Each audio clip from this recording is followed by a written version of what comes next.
तो सिसोदिया की judicial custody 22 को खत्म हुई थी, उसे 26 को बुलाया गया कि बेटा तू 26 को आ जाना।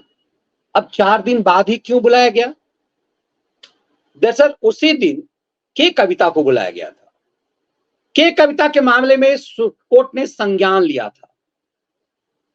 दरअसल के कविता के ऊपर जो सप्लीमेंट्री चार्जशीट हुई, उस चार्जशीट पर कोर्ट चौंक गया कि के कविता इस पूरे मामले में पूरे साक्ष्य और सबूत हैं कि तेलंगाना के पूर्व मुख्यमंत्री राजशेखर रेड्डी की बेटी के कविता, जो विधान परिषद की सदस्य है, वो माफियागिरी कर रही थी, शराब माफियागिरी कर रही थी।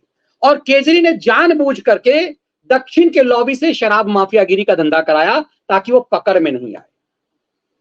के कविता के ऊपर जो चार्जशीट हुई, इस चार्जशीट में बताया गया कि कैसे गोवा में 90 से 100 करोड़ रुपए इसने केजरी गैंग को उपलब्ध कराए विजय नायर के माध्यम से।